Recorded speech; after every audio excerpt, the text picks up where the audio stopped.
So, Gabe, we're here, Lone Depot Park, Deep in Lone Depot Park. deep in Lone Depot Park. What's going on, guys? Alex Aguirre here with my man Gabriel Garcia. We just finished tag teaming the series finale of Marlins versus Pirates.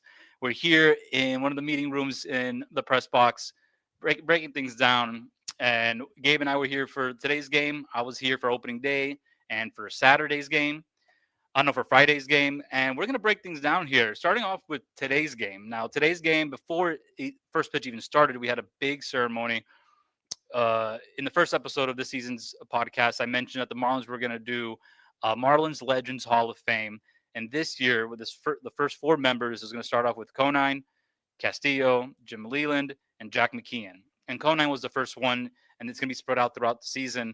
And Gabe, tell me about this. I know you're a longtime Marlins fan, just like I am. How did it feel to finally see after like the organization's been around since '93, took over 30 years, but we're finally here. We're finally honoring the past. So how did it make you feel seeing that from a fan's perspective? From a fan's perspective, I basically felt that it's about time. It's a long time in coming. Should have happened a lot, like 5, 6, 7 years ago. Yeah. But hey, better late than never. And it's a lot of nostalgia. It brings back all the happy times from when we won in 2003 and 1997. So yeah, it made me a little emotional to finally see them honoring these players, especially Mr. Marlin himself.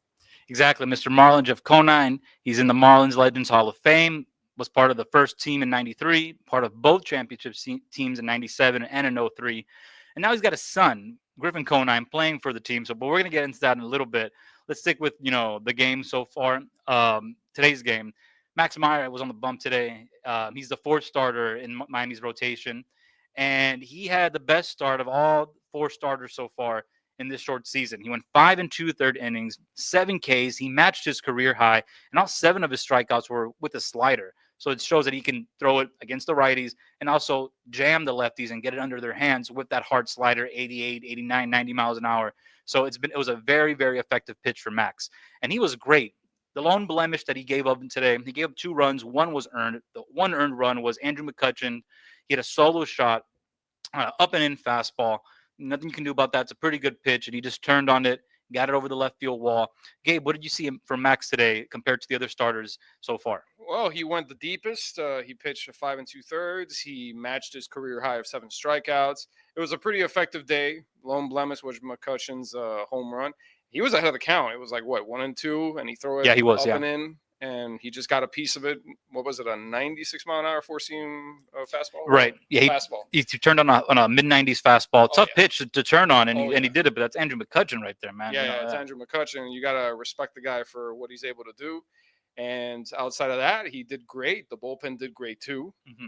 Shout out to the bullpen. They were solid all weekend. They pitched I did like a little count, and they put in more innings than the starters themselves, which is fine. And even though today the defense was a little lax in the 5th inning, we saw Nick Fortes stand out in the 8th and 9th, especially with that bullet that he threw to third base. And that was off a pitch in the dirt, if I'm not mistaken. So, yeah, it was a good all-around effort throughout the weekend on all sides of the ball.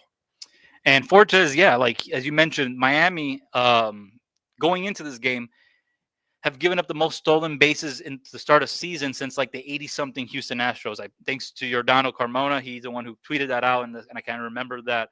But so you're going into the game already with that type of, I guess, disadvantage in a sense, because you're kind of almost guaranteeing that when someone gets on base, they're getting another base as well.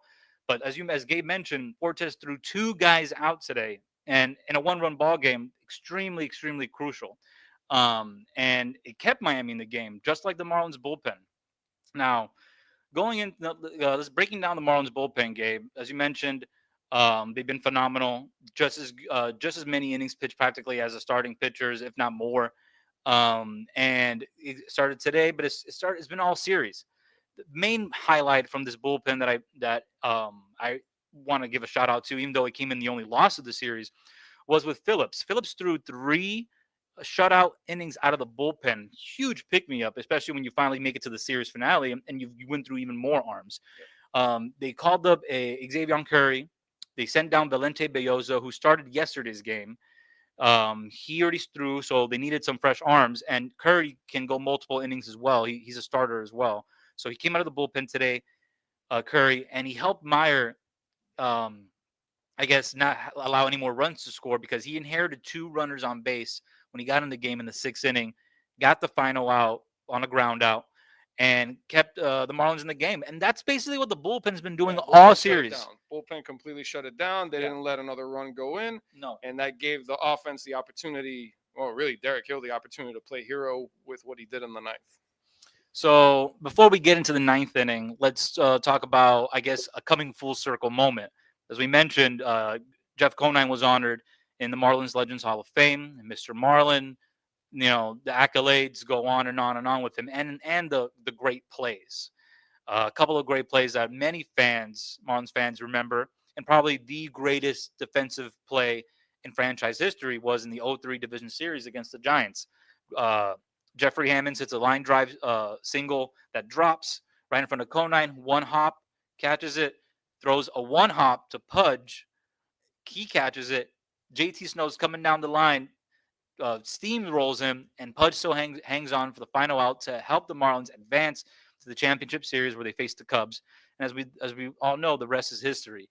So Gabe, you mentioned the emotion, seeing Conine before the game, um, his accomplishments with the team defensively and offensively, and then you see his son on the team, and he kind of is stamping himself in Marlins history as well very early in the season. Tell me more about Griffin Conine and his performance. Yeah, so Conine's already adding to his own lore. He basically pulled off the trifecta this weekend. What's that trifecta? Well, that trifecta is first on Saturday. Granted, it wasn't gunning down someone at home plate, but he did get Adam Frazier at second base, and then he stole a home run from Sawinski, and then he hit his own home run today. So yeah, I'd say that's the trifecta. That's what you look for in an outfielder: somebody that has a strong arm, has some pop, and can make plays happen. And not to mention, Conine made these defensive plays in right and left field. He threw Adam Frazier out, trying to leg out a double a couple of games ago in right field. And then he made that awesome home run robbery catch in left field. And it's already being talked about as catch of the year. And we're 4 games into the season. So it's just great to see the young guys stepping up. And it just so happens that this young guy is the son of Mr. Marlin. So it's just one of those full circle moments, all happening in the same day. His dad gets inducted. He hits a home run. He's making the plays defensively in the outfield, keeping the Miami in the game. And it's everyone's. I feel like everyone's just doing their part, Gabe. Oh yeah. Conine, Fortes, Derek Hill, Dane Myers the other day, yesterday's walk off. Kyle Otto Lopez, Kyle Stowers. Everyone that Clayton McCullough, the manager, every guy that he's like penciling in to start or pinch hitting has left their mark in a positive way in this series. Dane Myers obviously had the walk-off hit a couple of games before that, and on opening day, he was pinch hitting for Griffin.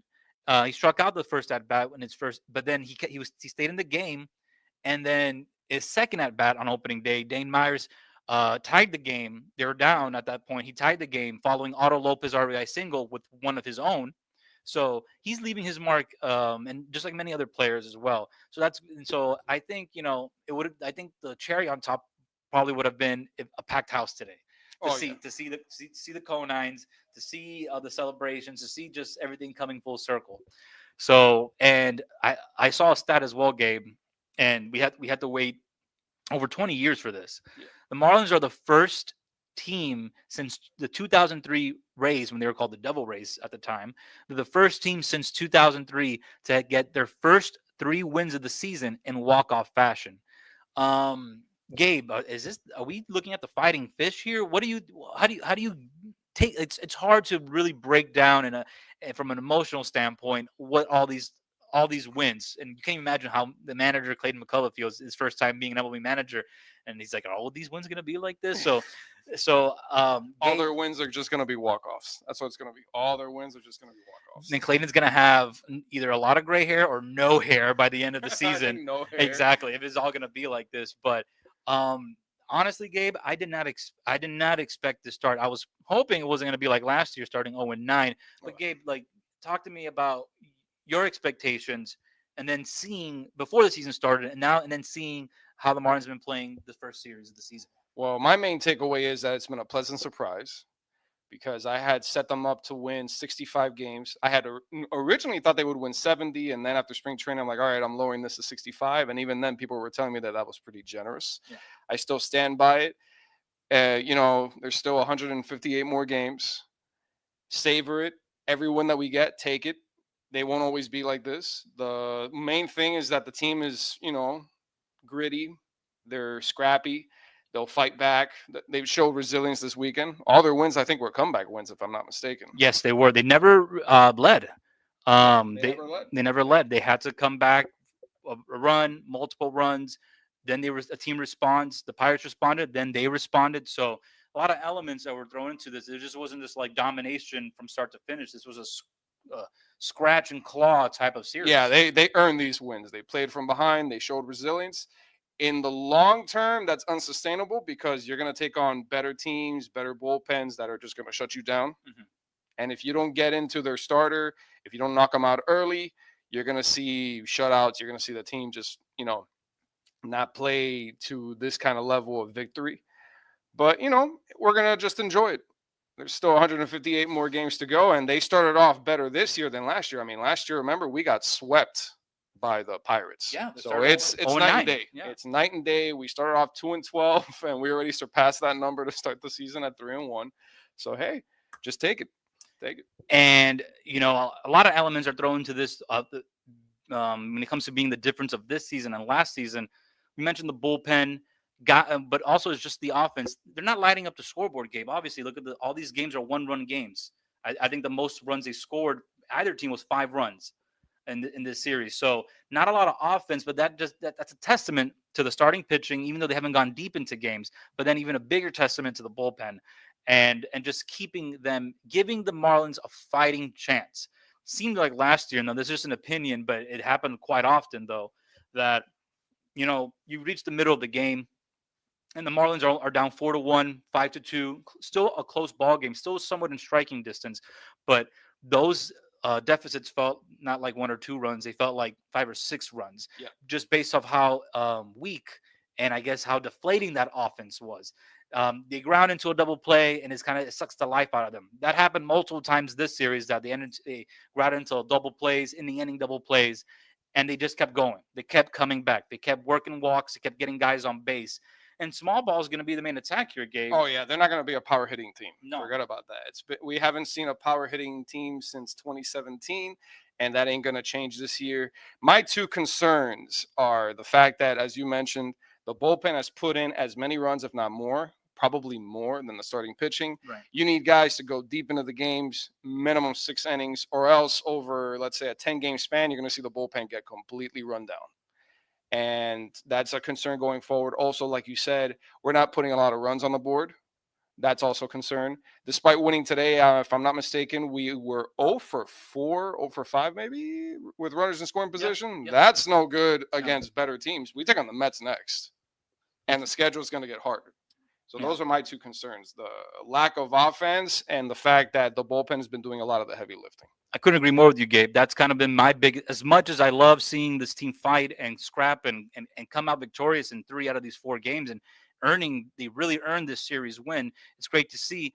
Once we reach the dog days of summer, it might be a different story with this team. So, like you mentioned, just got to ride the momentum, enjoy the positive vibes for however long they last. But those 2 concerns, they're not minute in whatsoever. They're extremely, extremely at the forefront for this team because they had Jake Berger, a healthy Jesus Sanchez last year. Jesus Sanchez is still not in the lineup. Jake Berger's obviously gone. So the lack of power they had last year is even more depleted this year. So just like in this series, they got to find multiple ways and different ways to manufacture runs, rally. The best when we saw the offense in spring training, the best version of the offense when they had those 3 to 5 run innings was stringing hits together, base hits, base hits, base hits. You get that big knock with a double with multiple guys on base. That's how they're gonna manufacture runs and put runs up on the scoreboard.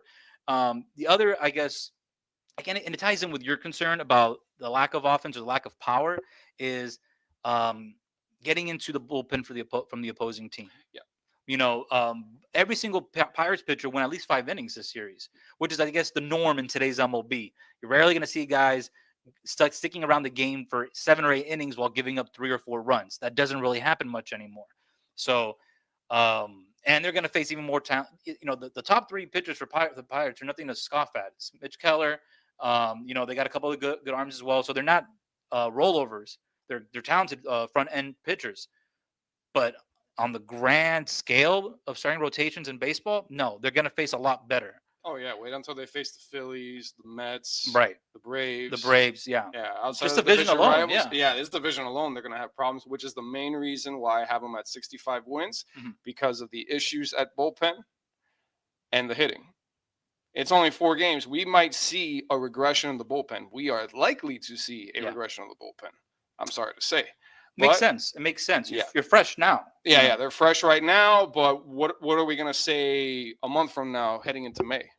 How's it going to look then? In June, middle of the season, July, they're on the All-Star break, so the trade deadline. And especially with a team like Miami, who, many expect them to finish in the bottom of the standings. And when you're a type of team that's going to finish in the bottom, most of the time you're a seller at the deadline.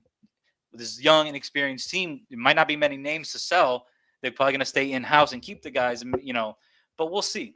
That's way down the road for the trade deadline, but it is still something to be on the lookout for, because as fun as this was, it's hard to win like this all the time. No. It's hard to win like this. So, it's really hard to win like this. And the Marlins got a lot of young arms, a lot of fresh arms in the bullpen for the bullpen to make it through the season. And a lot of those arms are in the minor league level, but you don't want to burn through that right away from the jump. And they already have to do that with Valente Belloso, sending him down to bring in a fresh arm in Curry. It worked for today because Curry did well, but that type of formula, no, it can only work for so long. It can't only work for so long. It can't be relied on. It can't be like a crutch. You know what I mean? It's more of like a life preserver. Once in a while, you throw it out there and you save someone, but it can't be relied on all the time. So that's kind of like where I'm at. Is that this is really fun. This is great to see them be resilient. I think that's the key word of this series: is resiliency. That's great and all, but the growing pains are going to come around as well. Especially with the injuries that we're dealing with right now. Oh, yeah. Who do we got injured? We've got Jesus Sanchez, Tinoco. Nobi. Tinoco, speaking of the bullpen, Jesus Tinoco, who was exceptional last year for the Marlins and had a great outing on opening day. He kept the game tied in the ninth, pitched a scoreless inning. They used him frequently in the late innings last year. Was most likely going to be his role as well, and now he's on the 15-day IL. So that's going to happen. Injuries are going to pop up, lingering injuries, major ones, minor ones, things like that. So we already have the injury bug early in, so that's another concern for the pitching staff when you overwork the bullpen. Even like games like these, this whole series, you saw it. The bullpen accounted for what, half the innings around there, give or take. Yeah, so that's fine, but like you said, once we get into the dog days of summer, that's going to come bite them in the butt, and that's assuming nothing goes wrong. Like, for all you know, somebody's out there and suddenly their arm goes dead, or they suffer a pinched nerve, or they take one off the leg. And I guess that's time for us to leave now. I think we're getting the it's closing time type of call. And this is what happens when you're live, Gabe. So let me turn on the light. Give me 1 second. Yeah, this is what happened. Oh, so we're improving now. It's a motion light. Okay. Okay. We're live, ladies and gentlemen. We're live here. We're live. Give us a break. Give us a break here. But no, before we wrap things up here, I think that's a sign. But before we wrap things up here on this episode of First Pitch 305, let's talk about Sandy. Talk about Sandy, the return of Miami's ace. He pitched opening day, 4 2/3 innings, racked up the strikeouts. Had a couple of walks. I think he had 4 walks. He ran into some trouble. He ran out of gas, and this is not just me. Like, it's kind of like a general feeling. Even Nick Fortes, who caught him opening day, said post game that looked like he kind of ran out of gas a little bit. He was dominating the first four innings of the game. He was cruising. Going into the 5th inning of that game, he struck out the first two batters of that inning, and then that's when the walks and happened. And then with the bases loaded, Brian Reynolds lines a single up the middle, 2 runs scored. Marlins are down, now losing 2-1, and that was it for his outing. Nah, he's a gamer. He's a competitor. He's super intense, especially Yeah. on the days of his starts. Sandy is. So I'm sure that wasn't the most ideal way for him to kind of finish that out. I'm sure he would have liked to at least complete the inning and go beyond. He always wants to throw. He always wants to Yeah, pitch. he always does. But for a pitcher who hasn't pitched in a game since September of 2023, Gabe, what does that do for a team to see that your ace one is back out there, comeback complete? His personal comeback is complete. What do you if you're on the Marlins and you know the capability of Sandy? What does that do for you when you finally see your ace finally back out there and he dominated for that short stretch of time? No, it's a morale booster. The offense is saying, "Hey, we got our best guy on the mound. He's going to keep him off the board, so it's up to us to give him run support." And that acts as, like camaraderie. Your boys are going out there, they're giving it everything they got, they're trying to go deep. That's probably something that the starters are thinking about. So that way it's synergy. You have to have hitting Yeah. and pitching. And I remember last year there was like a little bit of like commentary in the clubhouse that with the pitchers trying so hard to pitch perfect games, the hitters were trying to do too much, Agreed. Agreed. like swinging for the fences. No, that can't happen again this year. But to see Sandy out on the mound, it's like, hey, we're back to full strength. We've got our Cy Young winner. We can make things happen. We can win games, You're and that's the giving most important thing. we're giving ourselves an opportunity to at least Yeah. take a game out of this series, especially against a tough opponent like the Braves. If you got Sandy back out there, you give yourself a chance to at least get that game, and then Every 5 days yeah. is your best shot at getting a win. right, and then based off with how this team has been resilient and fighting in the bullpen, it can lead to maybe another like series wins. Yeah. If you can lock that game down with Sandy in that series, then you're giving yourself a chance to win that series because if he performs very well. And here's the difference between last year and this year as well, guys, is that last year he was recovering from Tommy John surgery. So he was still around, a presence, as you mentioned, morale, camaraderie. That's there last year. That was there. That only goes so far. You know what I mean? I only go so far. And seeing him as a teammate, if you're seeing your leader, because he is the clubhouse guy, like he is the leader of this team, a quiet one, but he is one. Um, is a huge difference being a clubhouse presence and it stops there, but also being a clubhouse presence and then being on the field and getting positive results. It's obviously that goes a lot further, and it creates that, I guess, that morale shift that honestly, dude, I didn't see last year. It was pretty gloomy last year. Even in the beginning of the season, obviously when you start 0-9, things can get gloomy pretty quick. But Things got gloomy real quick. exactly. So I still remember that Twitter feed or X feed, whatever they want to call it, and Facebook. Oh, it was bad. It was bad. People were for good reason, though. No one wants to start 0-9. No, nobody. So, and then that just sinks the morale of the clubhouse. And and this is my 4th year now with Lemon City Live, and this is, even though this is maybe their naiveness is kind of a benefit, in a sense, because there's a lot of youth, a lot of inexperience, a lot of young guys on this team that they're just here fighting. They're here scrapping, just trying to make a name for themselves. A lot of each players are on the same boat in terms of just trying to carve out a role for themselves at the highest level of the game. So that's why I feel like that type of philosophy, that type of shift in mindset of just like survival and battling and being gritty. The last 3 years, I didn't feel that in the clubhouse. Even in that 2023 postseason run, you still had something felt off. Oh yeah, chemistry wise, camaraderie wise, um, you know, and it was different too. After a win, sometimes in the last couple of years, they would be celebrating like crazy.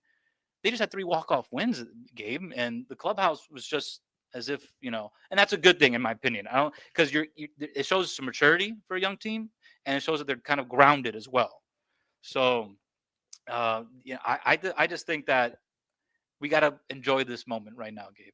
Yeah, momentum is a precious thing in in the clubhouse, and they're going to use this to try to advance further against the Mets. Which, hey, if they end up winning the series there, let's see what they do going forward. But like I said, we gotta find out what the team's identity is, And if you want to put like an early assessment, it's that they're a gritty team, a scrappy team.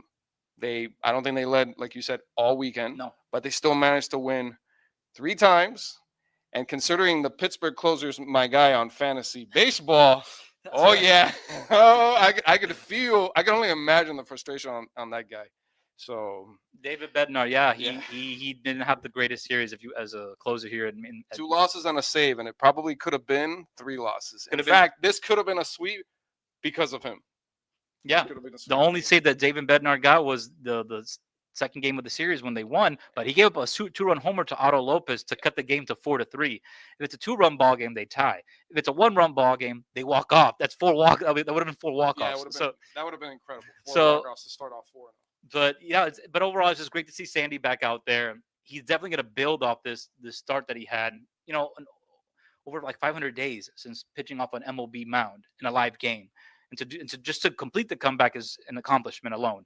To do what he did in a short dominant, I guess, outing, that's a lot to build off of. So we're happy for him. We're excited to see how he builds off for his next outing. And last little segment here in this episode of First Pitch 305. Let's talk about this next series, the Mets. On paper, and it was talked about a little bit with the guys on Fish on First as well. I know Lewis brought it up to Clayton post game. On paper, Mets, different animal, different beast compared to the Pirates. They got some big names on that team. Juan Soto, Lindor, Pete Alonso. He resigned with them.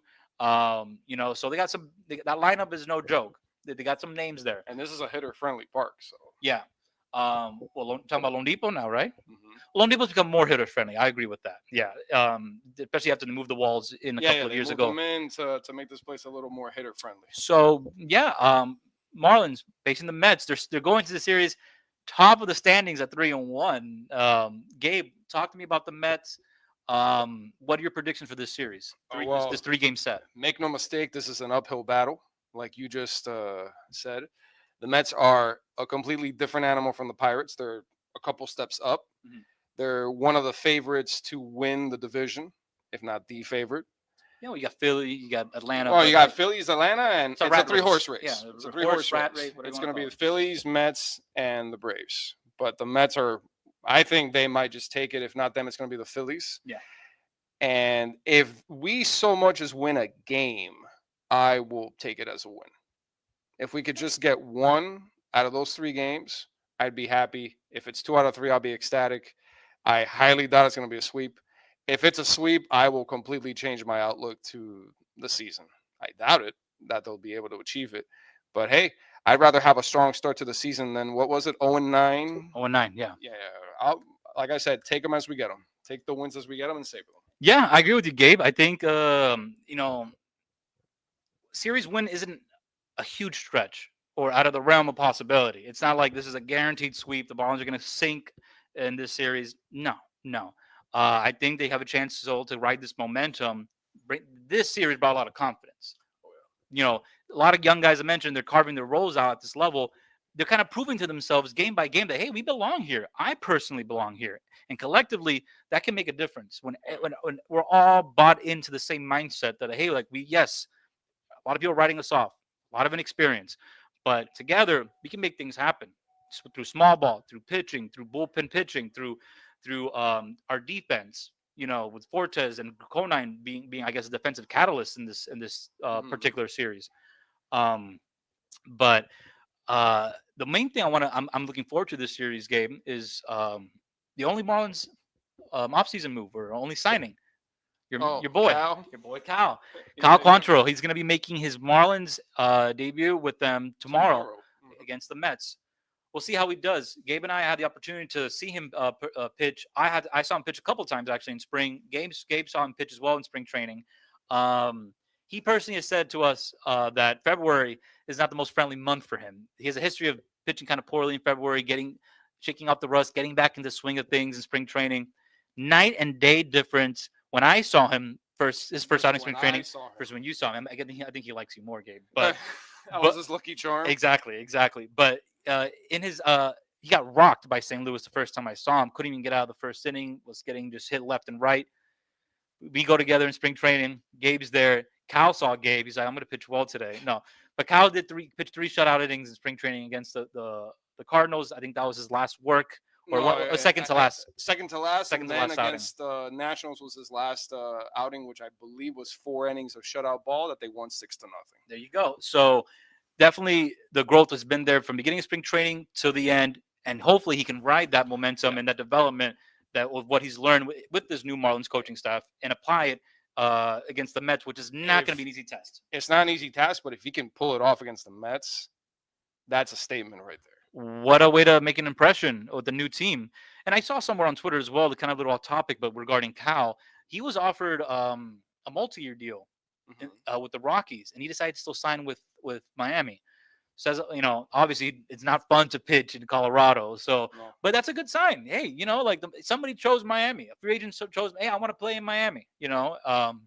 He's a son of a big leaguer as well. That's a type of experience and wisdom that he can definitely share with a very young team. He's one of the veterans on this team, one of the oldest as well. I think there's like how many, like 3 or 4 30-year-olds, and the rest everyone's in their 20s. Makes me feel like an old timer at 29 years old. He's one of the oldest players. Yeah, he's 30 years old. Him and Bender, I believe, are the oldest guys on the team. So that just shows you right there the age. I think there's no guy older than 30 on this roster. So, and then out of the 26 guys on the opening day roster, it was for 17 of them, it was their first opening day. So that alone just tells you a lot. I'm looking forward to Kyle. He's been a really nice guy in the clubhouse, talking with the media. Very intellectual, very smart guy. He applies that very well in his outings. He has been in spring training. So we're going to see, spring training in Jupiter against the Cardinals is a lot different of a beast. And then facing the Mets in the middle, in the beginning of the MLB season, once things are already in the swing of things. How do you think Kyle's going to do, man? Well, if I had to put a prediction, I'm going to be optimistic since I've been pretty cynical heading into the season. As if you read my preview, you definitely noticed. And the last show you were with me, you were really negative, Gabe. Well, maybe it's a combination of the Marlins and the Miami Hurricanes, but anyways, that's separate. I would assume, or I'm going to predict, that it will be 5 innings. They'll go 5 deep, and it'll hold the Mets to about 3 runs. Okay. And get about 6 strikeouts with a pair of walks. Okay. I mean, that's not a bad prediction. I kind of see something similar like that. If you can go 6, Gabe, that'll be awesome. Tough task though against the Mets, especially now with analytics and just and the technology and being able to see guys multiple times, and then with the help of these analytics and technology, you can pick things up a little bit quicker. You know what I mean? But that's besides the point. We wish the best of luck to Kyle in his Marlins debut tomorrow against the Mets. 3-game set. Hopefully the Marlins can set the right tone in game 1, take it, and then continue riding that momentum from this Pittsburgh series. But yeah, guys, that's going to do it here on this impromptu live episode of the First Pitch 305, Season 3, Episode 4. What a way to start the 2025 campaign. I can guarantee not a single person on God's green earth predicted the Marlins were going to win 3 out of 4, let alone 3 walk-off wins. Winning 3 out of 4 with 3 walk-offs. Yeah, so the only way to win. History made somewhat since 2003 with those 3 walk-off wins. The Conine family, what a day for them! Congratulations to Griffin, homering when his dad's being inducted into the Marlins Hall of Fame. Just a lot of emotions, chills, happiness, just overflowing these last few days here in Lone Depot Park, and that's gonna do it here, guys. I'm Alex Aguirre. That's Gabriel Garcia. He's gonna be more positive moving forward. I promise you guys that. Come on. Is he? I hope. Is he? But don't forget, guys, to follow Lemon City Live on all social media platforms. You can check out our work on lemoncitylive.com. And remember, guys, let's go fish.